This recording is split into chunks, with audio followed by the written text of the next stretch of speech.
Ikomplu jiżdiedu l-vittmi tal-coronavirus f'pajjiżna kif l-aħħar sigħat mietu 4 persuni oħrajn. Dan tħabbar mis-Superintendent tas-Saħħa Pubblika il-Professur Charmaine Gauci waqt il-konferenza tal-aħbarijiet ta' kull ġimgħa.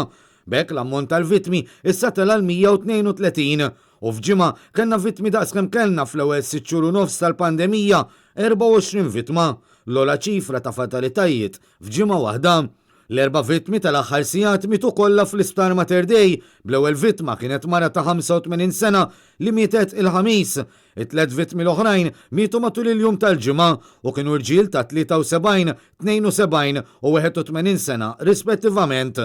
Barra minn hekk, fl-aħħar 24 siegħa irriżultaw 96 każ pożittiv ġdid biex issa t-total tal-każi tela l-9718. Minnaħa l-oħra, fl-aħħar sigħat fi 132 persuna. Meta wieħed iħares lejn is-sitwazzjoni globali, jinnota kif il-każi attivi xorta għadhom aktar minn 2000, bl-eżatt 2083.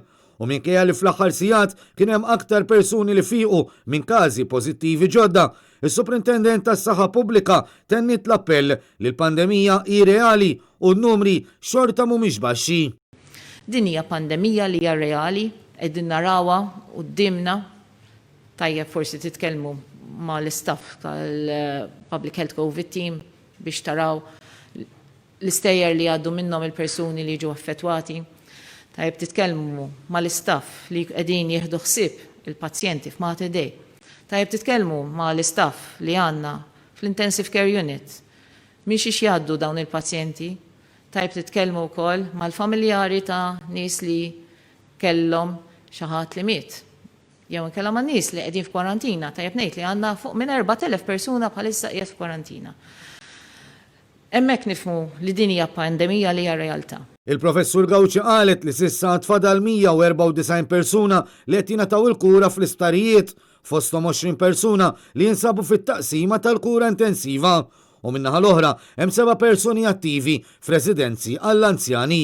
Meta ta' trendi kont tal-każi li tħabbru matul il-ġimgħa li għaddiet, is-Superintendent tas-Saħħa Pubblika spjegat li fl-aħħar 7 ijiem kienu rapportati 820 każ ġdid. Sa dan it-tant fid-dawl ta' dawn l-aħħar żviluppi, id-Deputat Prim Ministru, Ministru tas-Saħħa Chris Fern, ħabbar li l-bars se jinżammu magħluqa anke fil-jiem tal-festi. Bl-istess avviż legali, l-istabilimenti li m'għandhomx liċenzja ta' ristorant se jibqgħu ma jitħallewx ibjaw alkoħol.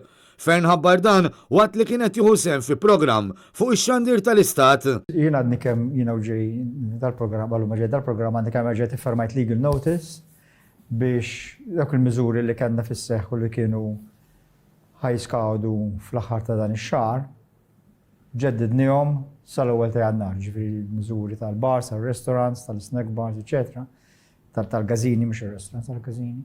Daw jibqgħu issa għaddejjin sfortunatament waqt il-perjodu tal-miliet ukoll. Dan fl-istess waqt li s-Superintendent tas-Saħħa Pubblika tennit l-importanza li f'dawn il-festi tal-miliet nieħdu aktar ħsieb xulxin u kemm hu possibbli ma jsirux attivitajiet li jinvolvu familji differenti.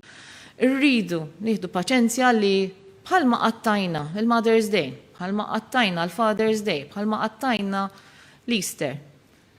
Li ħadna ħsieb fl-ewwel phase tal-pandemija li aħna għadna lura milli nkunu qegħdin niltaqgħu flimkien, nagħmlu wkoll dan il-miliet. Ħalli bekk il-miliet nkunu qegħdin nistgħu nofru l-aħjar rigal li nistgħu nagħtu lil dawk in-nies li jistgħu jkollhom komplikazzjonijiet.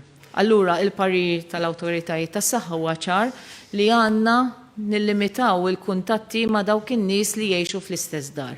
Il-Professur Gauci tennit l-appell biex kemm hu possibbli wieħed inizzel u juża l-app COVID Alert Malta li tgħin fil-contact tracing għal każi ġodda.